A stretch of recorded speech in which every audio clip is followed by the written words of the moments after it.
Bueno, pues muy buenas a todos. Hoy es un orgullo tener aquí a alguien como Chitu, ¿vale?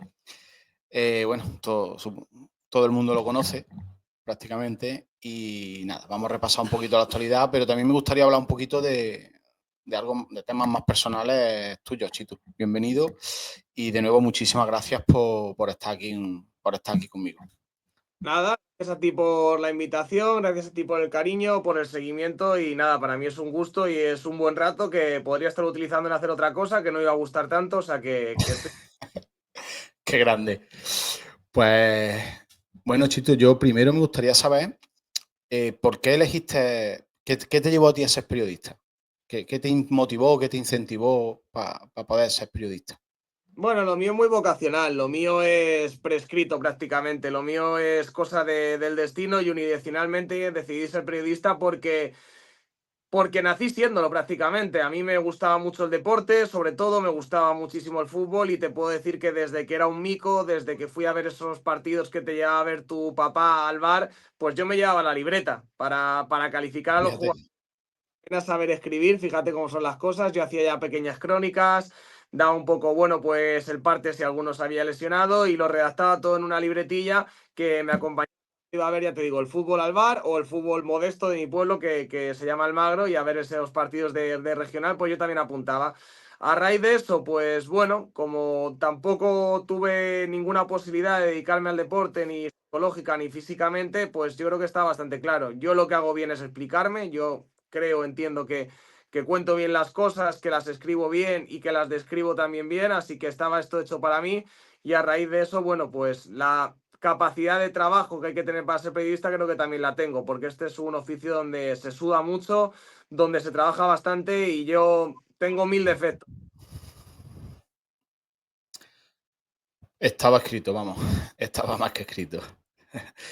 ¿Y quién es tu periodista de cabecera? ¿Es un periodista que a ti te haya inspirado, que hayas dicho, quiero ser como él es tu espejo? De pequeño, la verdad, no tenía ninguno, o sea, me gustaban todos, siento un gran respeto. De hecho, una de las cosas que me gusta y de las que me siento más orgulloso es cuando periodistas para mí legendarios me tratan como un igual, cuando puedo considerarme amigo de ellos, algo que me flipa, es uno de los sueños que quería cumplir, pero no tenía ni predilección por ninguno. A raíz de trabajar, sobre todo cercano a Raúl Varela en Radio Marca, me he dado cuenta de lo grande que es. Me he dado cuenta de, más allá de, es que no es mi jefe, es que es mi padre por otro lado, aquí en Madrid.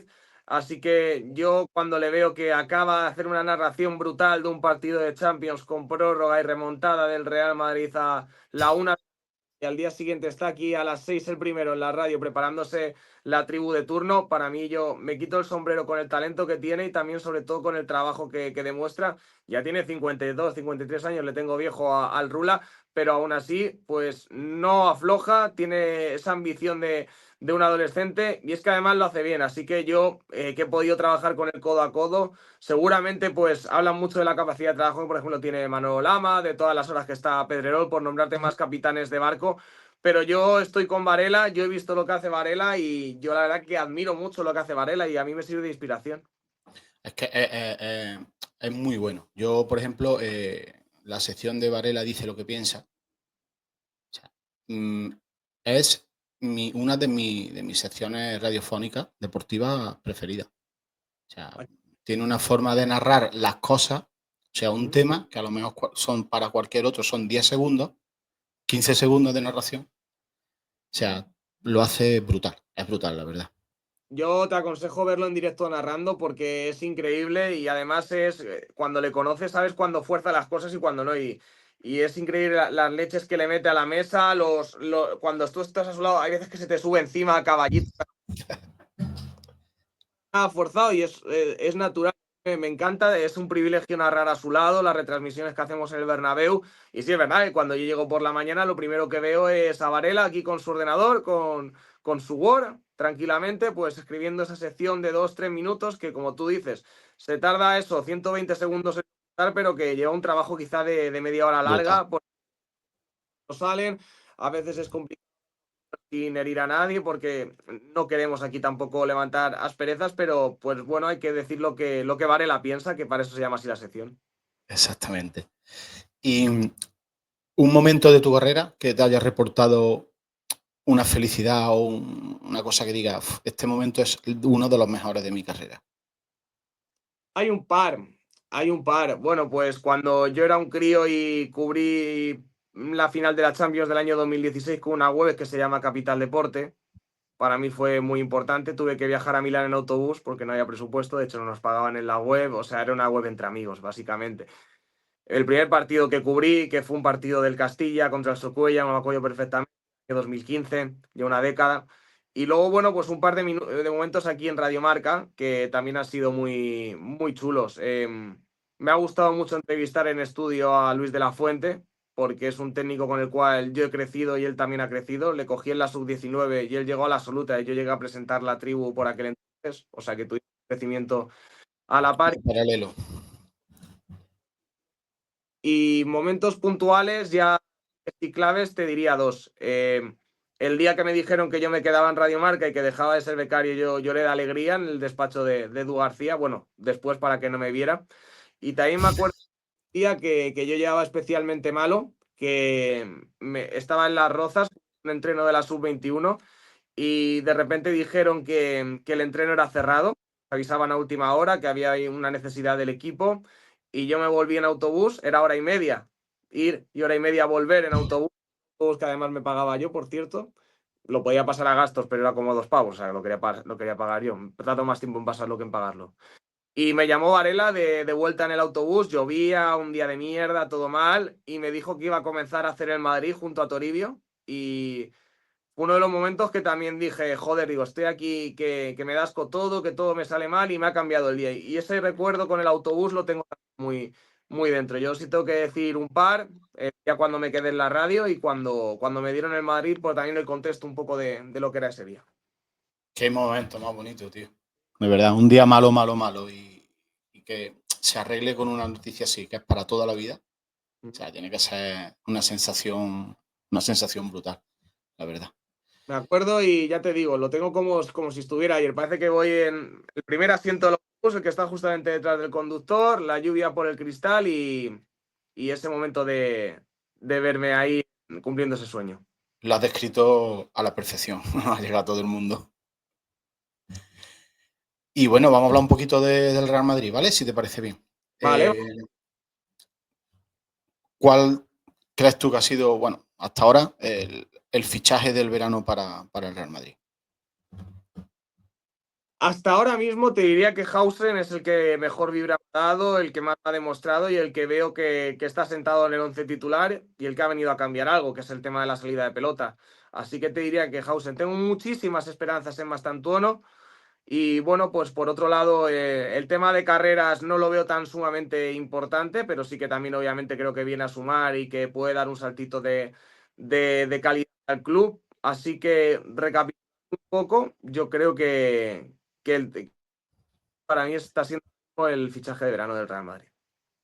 Es que Carrera, no sé, no, a mí me sorprende mucho tanto empeño, echar todos los huevos al mismo cesto del lateral izquierdo, pero entiendo que tiene que haber detrás una justificación muy una seguridad de que Carrera sí o sí es el lateral izquierdo para el Real Madrid. O sea, entonces yo tengo mucha esperanza en él porque cuando el club apuesta tanto por él, ¿Mm? entiendo que hay una seguridad de que va a salir bien, que a lo mejor con otros jugadores pues no puede haber. El asunto es que ahora mismo hay 3 laterales izquierdos, pero es que parte de la pasada campaña se la pasó con uno. El asunto un poco es ese, que en los últimos años hemos visto como Camavinga también tenía que recular hacia ahí, pero todo viene porque hay una pata que cojea y nunca mejor dicho. El tema de que, y no le voy a dar un palo sin quererlo, porque él no tiene culpa de la salud ni mucho menos, él es un futbolista de rendimiento, pero Mendy se ha perdido cada 3 partidos que Sí. podría haber el Real Madrid. No es un jugador rentable, la renovación fue una equivocación y a partir de ahora te lo tiene club te lo compra, porque ningún club se arriesga a eso, a fichar un Nadie, futbolista. nadie. O sea, no tiene mercado, es imposible. O sea, es imposible. Para mí, el fichaje es Xabi Alonso.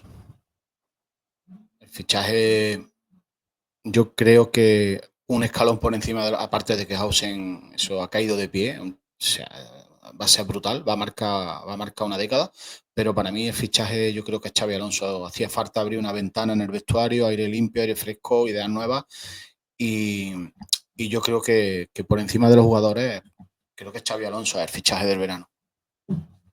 Yo soy muy viudo de Ancelotti, ¿eh? Yo es un tipo que a mí me ganó bastante, creo que no en vano es el entrenador con más títulos en la historia del Real Madrid, pero bien es cierto que el ciclo parecía acabado y que finalmente lo estaba en Xabi Alonso, pero como poco hay que ponerle el listón en la mitad de lo que consiguió Ancelotti. Así Totalmente. es cierto que hay que mirar al futuro, que hay que mirar al presente y que bueno, que Xavi es un tipo con muchas garantías, que lo viene haciendo muy bien y que sobre todo tiene una idea de juego nueva. A partir de ahí, bueno, pues ya sabes cómo es esto con el tema de los entrenadores, que o te sale muy bien o estamos hablando ya del... ¿Y, y cómo ves la operación de Rodrigo? Porque hay mucho ruido, hay mucho, pero realmente yo no sé si es verdad que el jugador se quiere quedar, si los problemas son problemas mentales los que tiene, que le hace estar con este bajo rendimiento, o que realmente está buscando una salida. A ver, el tema de Rodrigo es complicado de entender porque es un futbolista que también es complicado de entender per se.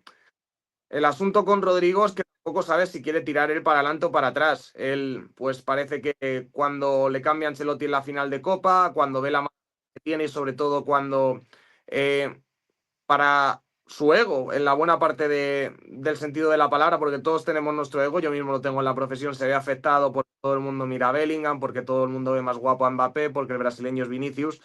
Pues bueno, pues él decide dar punto y aparte o punto y final o decide por primera vez mirar otros horizontes de manera fidedigna.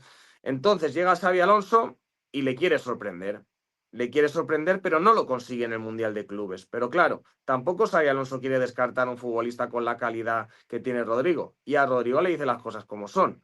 Tú, si vales, tú, si te haces valer, tú, si das tu mejor versión, vas a jugar. Si no, pues te vas a ver a un papel más secundario todavía del que tenías.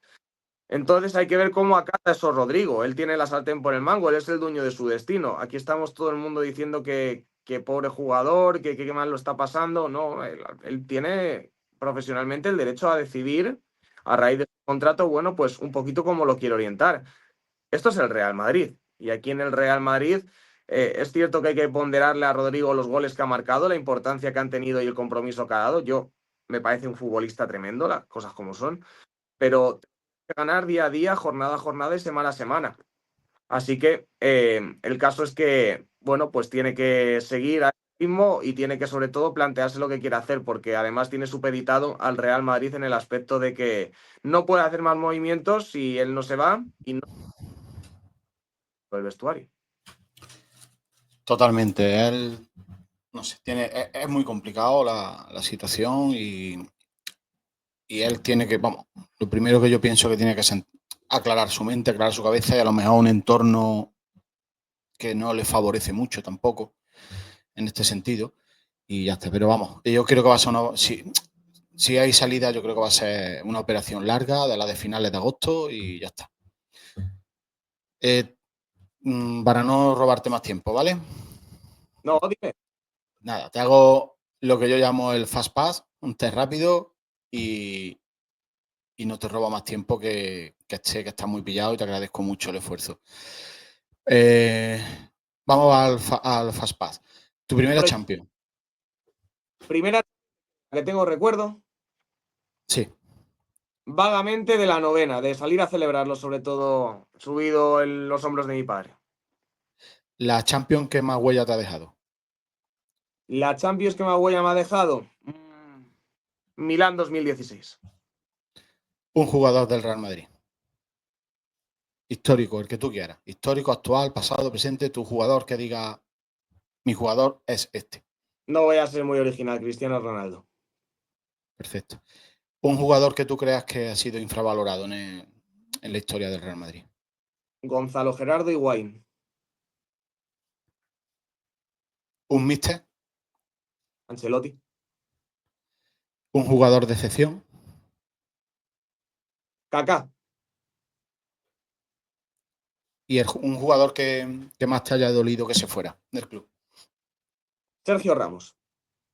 Y por último, 2 notas. Una para Florentino Pérez. Le voy a poner un 8. El tema del estadio ahora con los conciertos me pilla muy de cerca y me hubiera gustado que se hiciera en el Bernabéu y eso yo creo que a él le duele más que a mí y le resta quizá el punto que le falta para el sobresaliente. Y una nota para Ancelotti. Un 9 porque es el técnico con más títulos en la historia del Real Madrid, pero este último año, al igual que el año 2015, no ha sido bueno. Es una pena que se haya ido Ancelotti con un año tan malo porque va a dejar en el recuerdo algo que quizás no le corresponde, en el recuerdo de los aficionados. Al final, lo último es el postre y el postre ha sido amargo, así que bueno. Efectivamente.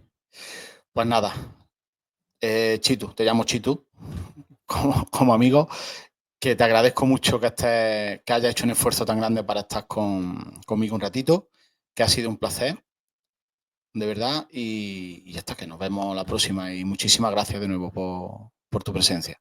Nada, muy agradable y muchas gracias por la acogida, por el cariño y nada, que no es un esfuerzo y yo he estado suerte con el proyecto y lo que los Pues, amigos, los que me considero ambos tuyo, pues ambas cosas tuyas, pues aquí estaremos. pues nada, pues muchísimas gracias, ¿vale? Y nos vemos próximamente. Muy bien, aquí Y estaremos. muchas gracias. Chao. Hasta luego.